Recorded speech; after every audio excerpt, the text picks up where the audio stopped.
Today, we are going to discuss research methods, the competing approaches to research methods.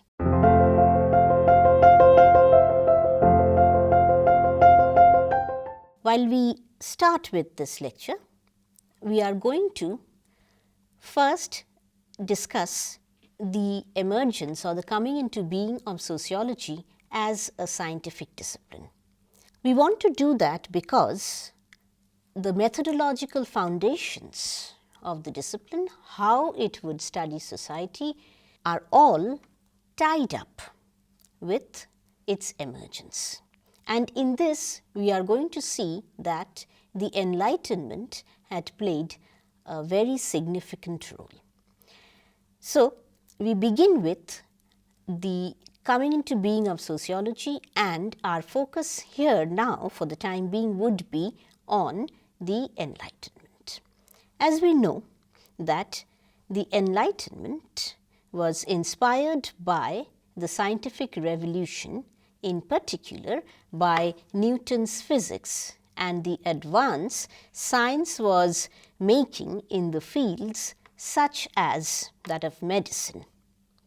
Enlightenment thinkers, on the basis of all these, argued for a scientific study of human nature. For the Enlightenment thinkers, Newton's empirical science was the model for science, both natural and human. Not only did the philosophers or the Enlightenment thinkers, as they were called, believe in the effective applicability of science and its method to the social and the moral worlds of humans, they indeed believed also in the possibility of science providing a sound basis for the future human values. The natural sciences provided the model for not only accounting for our past, but also for examining our present and predicting the future. But sociology was also meant to be a constructive science of society, and therefore it was also focused on the search for order and solidarity. Positivism presupposed a fundamental continuum between the natural and the social worlds and argued for the application of the scientific method of the natural sciences for the study of the social world. As we know, Comte had underlined three methods of study for the social: observation, experimentation, and comparison, emphasizing the role of theory in the method of observation and the collection of facts. Durkheim provided sociology with its subject matter and methodology. He defined sociology as the study of social facts. And what are social facts? They are collective ways of acting, thinking, and feeling which are external to humans and are constraining in nature. He prescribed that sociologists must approach social facts as objects, that they should empty themselves of their own values and prejudices before entering the field. Thereby, the subjective bias of the investigator could be precluded. However, this positivist approach was not an undisputed one. It has been challenged, and competing methodologies have emerged since. It was challenged, for instance, by classical sociologists such as George Simmel and Max Weber. The contestations against the positivist approach have given rise to contrasting paradigms about what is the nature of social reality, how should it be approached in order to be studied, and what kind of knowledge about social reality was to be considered as acceptable ones. What is a paradigm? Taking from Thomas Kuhn, Breiman says that paradigm is a cluster of beliefs and dictates which, for scientists in a particular discipline, influence what should be studied, how research should be done, how results should be interpreted, and so on. We shall discuss here three paradigms: positivist, interpretive, and critical. And in the final section, we are going to raise some pertinent questions about the nature of social science research in India through the intervention made by Gopal Guru. There are wide-ranging debates about what positivism entails. Breiman elaborates and gives us the following about what is constituent of the positivist approach and of positivism as a methodological foundation. It entails the belief that the methods that have proven successful in the natural sciences are appropriate for the study of the social world. The fact that people think, have feelings, have motivations, attribute meanings to their situations are not an obstacle to the implementation of the scientific method. Only those phenomena which are observable in the sense of being amenable to the senses can validly be warranted as knowledge. Scientific knowledge is arrived at through the accumulation of verified facts. These facts feed into the theoretical edifice pertaining to a particular domain of knowledge. They are referred to as laws, thereby meaning that they are established empirical regularities. The positivist paradigm focuses on the building of hypotheses and testing them. Hypotheses are derived from scientific theories. Hypotheses are postulated causal connections between entities. They are subjected to empirical test, and hypotheses seek to extract specific propositions from general accounts of reality. If the hypothesis is rejected when submitted to rigorous empirical examination, the theory must be revised. It entails a particular stance in relation to values. What does it mean? That the scientist must be purged of values which may impair objectivity and undermine the validity of knowledge. So, positivism makes a sharp distinction between scientific issues and statements on the one hand and normative ones on the other. Following from this, positivist paradigm can be said to be favoring quantitative research. Why? Because this research seems to guarantee precision. Quantitative measuring instruments such as questionnaire survey, content analysis, experiments are favored by positivist researchers. The research design is highly structured, and the research design aims to generate large-scale statistical based studies. Against this, we have the interpretive paradigm, where the fundamental tenets of positivism are contested. Weber had asserted that sociology is a science which attempts the interpretive understanding of social action in order to arrive at a causal explanation of its course and effects. His concept of Verstehen has been seen as a part of the well-rooted intellectual tradition that influenced qualitative methods of data collection. Hence, interpretive approach underscores the necessity to understand human action by relating such action to the intentions, motives, purposes, and ultimately the values of the actor who performs it.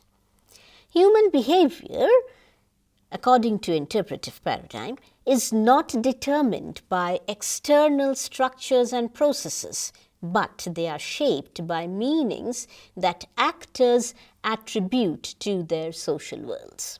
Such meanings and interpretations cannot be precisely measured. So, the researcher, they argue, should use more qualitative methods and also have a degree of personal involvement. The methods of interpretive approach, let's say. The interpretive approach is associated most notably with in-depth unstructured interviews and in particular with participant observation. Here there is a massive debt to anthropology.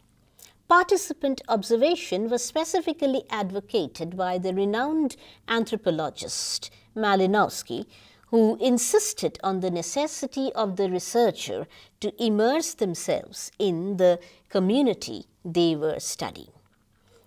There is a large-scale use of the term ethnography. What does ethnography mean? It literally means an anthropologist's picture of the way of life of some interacting human group. Social reality in the interpretive approach is seen through the eyes of the participants. This approach builds concepts and theories. They do not test theory as what happens in positivism. Instead of a pre-specified hypothesis, which we have seen in the positivist paradigm, qualitative researchers begin usually with a broad research question. They build theory by bringing together the understandings of the social world arrived at through the methods that they employed. Concepts, therefore, are not treated as fixed empirical reference, which may then be applied to the world of social reality that is being studied. They display openness and a lack of rigid strategy. Openness and flexibility allow qualitative researchers to assess what is important. Unexpectedly, something or some topic may gain a lot of significance for the research in question, which earlier was not considered to be such. Therefore, the openness allows the lack of a very rigid research strategy or a structure allows the qualitative researchers to be able to deal with such situations. And such openness and flexibility may also lead to the discovery that a particular focus is irrelevant. We come to some of the more important concepts of the interpretive paradigm.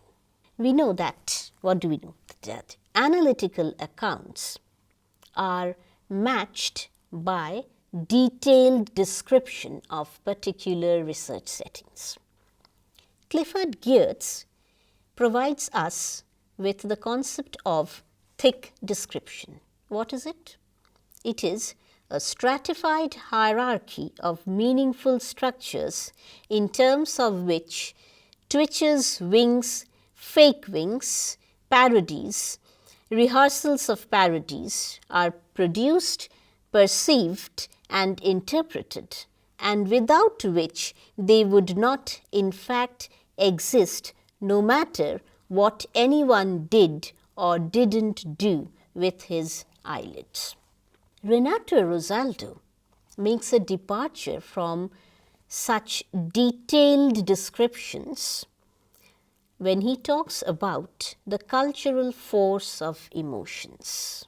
And he is, in this particular work on Grief and the Headhunter's Rage, is working on the emotional force of death. And he's saying that arguing against the use of thick description always as a method in anthropology says that it may be expressed in literally one simple statement.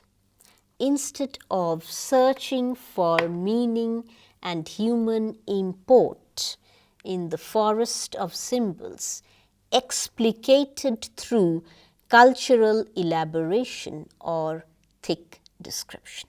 Rosaldo insists that we must be able to consider the subject's position in a field of social relations in order to grasp the subject's emotional experience.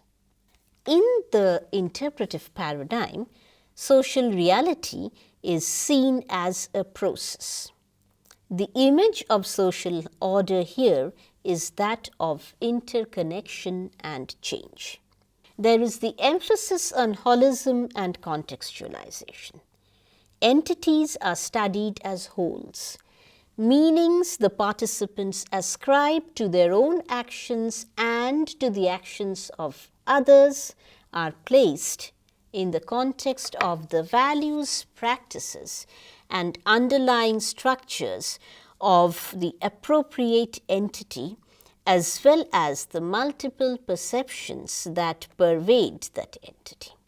The logic of interpretive research design is not to explain why something happens, but to explore or build up an understanding of something that we have little or no knowledge of. For them, methods should be valid. Focus is not on reliability, as is the case with positivist research.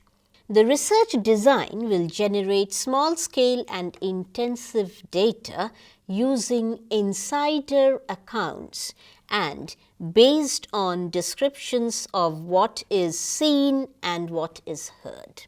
What is the critical paradigm? It draws its theoretical framework from critical theory developed by the Frankfurt School.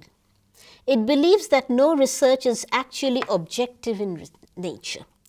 Research, critical paradigm says, and we can mention that feminist methodology is a very important part of this critical approach to social research.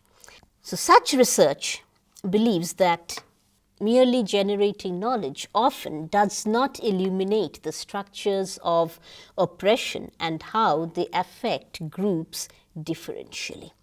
It focuses on false consciousness. Society is not what it appears to be. Behind an immediate and misleading surface manifestation lie deep structures and unobservable mechanisms. These underlying structures maintain and perpetuate an unequal distribution of resources and power, resulting in the exploitation and oppression of the majority by an elite minority. The purpose of social research, according to this critical approach, ought to be to uncover the fundamental nature of social reality by revealing these underlying mechanisms and structures with which the vast majority of people are persuaded to mistakenly act against their own best interests. They are made to believe that such actions are actually in their best interests when they are not. So, these should be uncovered. So, the goal of critical research is very clearly emancipatory in nature. It is not enough to see through the eyes of the participants in any social setting. Critical researchers say that in order to know the social world, it is important for researchers to take into account the historical, political, social contexts that not only enable but also constrain human thought and action. It is this goal of empowering and emancipating the oppressed through critical research that defines how critical researchers apply qualitative methods. Research is a moral political activity. Social researchers have a moral responsibility to place themselves in relation to the struggles that characterize conflictual societies. Feminist methodology is one such methodology that approaches research in a largely non-conventional way. Non-conventional way of doing research, like critical research, has given rise to further debates around research, methodologies applicable, and the very goal of research: to generate knowledge or to pursue political objectives. Usually, the debate between quantitative or positivist and qualitative or interpretive research revolves around the issues of validity and reliability. feminist methodology insists on trustworthiness of research. Feminists contend that it is more important to ask whether the results of a research project can be believed with reference to who carried out the research and in what manner was it conducted. Given that feminist research is carried out by women, for women, and is based on women's experience, feminists assert that it is this credibility and authenticity that should be emphasized. Simply being a woman is not sufficient for a woman to claim feminist standpoint. Many feminists contend that feminist researchers must be actively engaged in the struggle against male domination. It is among others through these struggles that feminist standpoint knowledge becomes superior to other forms of knowledge. Feminist methodology not only strives to establish a non-hierarchical research relationship between researchers and the subjects of research, interpretive paradigm also believes in that. But here is the point of difference with the critical feminist methodology. Believes that for researchers committed to feminist methodology, it is necessary to combine their own personal experience with their research. Feminist research insists that the researcher be placed in the same critical plane as the overt subject matter. To do so is to recognize your own personal, cultural, political, and social biography and its role in shaping the researcher and research. Feminist methodology and standpoint is distinctive in that sense. We now come to the last section of our lecture, and this is the egalitarian principle in social science research, where we focus on the intervention made by Gopal Guru. The context is social science research in India. Is it egalitarian? So the context is, the focus is on the inegalitarian, hierarchical nature of research in India. Gopal Guru argues in favor of introducing the egalitarian principle in social science research. This principle would legitimize the exclusionary Agrahara, so it's term based on the caste system, nature of social science research, and we'll see how it is, how Guru explicates this. Guru asserts that there is a divide in social science research in India, namely empirical and theoretical, which corresponds with the pernicious divide along lines of caste. This pernicious divide is that between the theoretical Brahmin and the empirical Shudra. The twice born have monopoly over the theoretical and reflexive aspects of research. These participants are considered morally and intellectually superior to the vast mass of academics who pursue empirical research and who are mostly from Dalit, Adivasi and OBC communities. The twice born not only have the monopoly, such theoretical monopoly, but they also launch intellectual expeditions to conquer newer epistemological territories that belong to the Dalit Adivasi intellectual universe.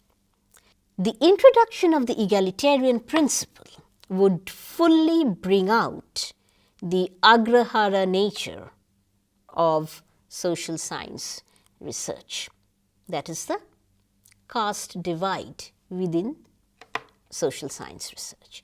This would force in a moral capacity the opening up of social science research and theory formulation to those who have been historically excluded from these in a systemic and systematic manner, Dalits and Adivasis.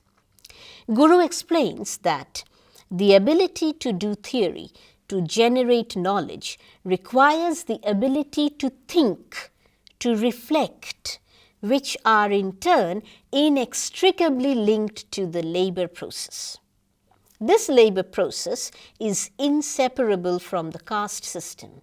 It is bound up with it. It left, so the caste system and the labor process associated with it, it left the lowest ones in the caste hierarchy perpetually bound to occupations that had little possibility of innovation and imagination, like scavenging, sanitation, and other types of manual labor processes. And I quote, it's a long quotation from Guru. Until the arrival of modernity in India, particularly with independence, Dalits were not included in the differentiated spheres of production that offer the context for imagination. In other words, ghettoization into inferiorized manual spheres, reflecting the closed character of society, resulted in loss of the confidence that is so important in developing the theoretical potential in the social sciences. In the Indian context, these occupations are more alienating and humiliating and stalled any possibility of imagination or innovation within the Dalit communities. Thus, before independence, the Dalits lacked both the context and the conditions. But after independence, labor processes did offer differentiated spheres for the Dalits, but they did not create sufficient conditions that make reflectivity possible. Guru argues that it is a social and moral necessity for Dalits, Adivasis and OBCs to be able to theorize. Claims this will allow the Dalits, Adivasis and the OBCs, so largely the marginalized, particularly the Dalits and the Adivasis, to claim and deploy the right to theorize about their own realities and experience. Dalits, Adivasis and OBCs could confront the reverse Orientalism that treats Dalits, tribals and OBCs as the inferior empirical self and the twice born as the superior theoretical self.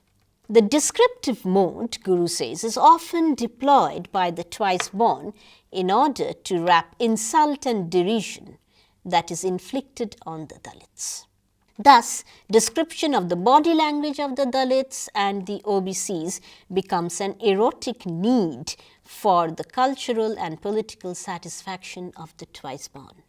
These groups of people are caricatured and turned into amusing, museumized objects by the twice born practitioners of research.